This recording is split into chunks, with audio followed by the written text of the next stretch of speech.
Hello, everyone, and welcome to week 9 of Spotlight on What's Next. From adaptation to architecture, designing change that endures. Over the past 8 weeks, we've explored disruption, AI acceleration, workforce volatility, mission clarity, governance redesign, and resilience as a leadership discipline. Today, we shift gears. Up until now, we've asked, how do we respond to the change that is occurring across 2026? But that question is no longer sufficient. The real question behind what we've been talking about is how do we architect for change going forward? Because adaptation is reactive, architecture is intentional. And the organizations that will define 2026 through 2030 will not simply respond well, they will design well. So today is truly a leadership inflection point. We are living in an environment defined by AI native decision cycles, workforce reconfiguration, policy volatility, digital transformation fatigue, rising trust expectations, and change is no longer episodic, it is continuous. And here is what I see across sectors: government, defense, commercial, nonprofit. Most organizations are still managing change as if it were an event, a rollout, a communication plan, a training session. But change today is more structural, which means change management must become architecture management. And the leaders who understand this will outperform going forward. So the core shift is that innovation is an operating model. Innovation is not a lab. It is not a pilot. It is not a side initiative. It is an operating model redesign. The question is not, what are we innovating? The question is our structure capable of continuous innovation? And that requires 3 integrated disciplines: strategic foresight, structured innovation governance, and embedded change management. Without governance, innovation becomes chaos. Without innovation, governance becomes stagnation. The balance is the architecture. So in the first discipline, we need to look at strategic foresight plus structured innovation. So let's get practical.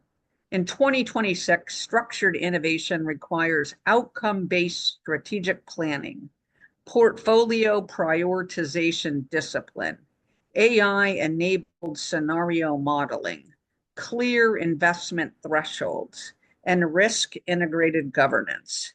Innovation must be tied to mission outcomes, not activity volume. If you cannot trace an initiative to a measurable mission capability, it is probably noise. The most effective leaders are now using capability mapping, data-backed decision modeling, maturity assessments, and cross-functional steering models. Innovation must serve strategy, not compete with it.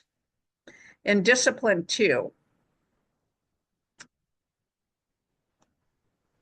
change management as leadership architecture.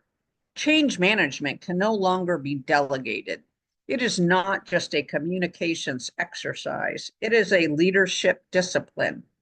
Embedded change architecture requires stakeholder impact mapping, resistance diagnostics, executive sponsorship alignment, adoption reinforcement loops, and measurement tied to behavior, not attendance. Frameworks like ADKAR, Cotter, lean transformation models, these are very useful, and they can really help move the needle most when they are embedded into the operating cadence. If your governance rhythm doesn't reinforce adoption, change will stall. The risk today is not resistance, it is misalignment fatigue. People are not overwhelmed because they resist change. They are overwhelmed because that change oftentimes lacks structure.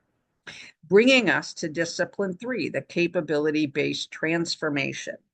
And here is the real shift.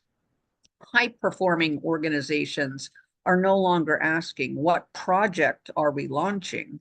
They are asking, what enduring capability are we building? Projects end, capabilities compound. So an example of capability-based transformation are AI governance capabilities, cyber resilience architecture, cross-functional mission alignment, digital workforce fluency, decision acceleration systems. When you build capabilities, you reduce future friction, and friction is what ultimately slows strategy. So the 2026 leadership standard is this, and I'll be completely direct. The leaders who shape the next 5 years will demonstrate clarity under ambiguity, discipline in prioritization, courage in redesign. They will understand that innovation and change are not separate muscles. They are the same muscle, and architecture is the multiplier. If your structure cannot absorb volatility, your strategy will not survive it. If your workforce does not understand why change matters, adoption will fail. If governance and innovation compete, performance will fragment. So alignment is not optional. It is the strategic oxygen. So I want to leave you with 5 reflection questions. Where might you be reacting instead of architecting? Which change frameworks are embedded versus those that are theoretical? Where might you be building projects versus capabilities?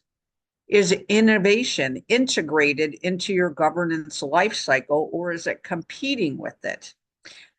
And lastly, what capability must exist by 2027 that does not exist today? The organizations that thrive will not adapt to change. They will design for it. Because innovation is not a moment, change is not an event, and architecture is the advantage. So again, thank you so much for joining us for week 9 of Spotlight on What's Next, from adaptation to architecture, designing change that endures.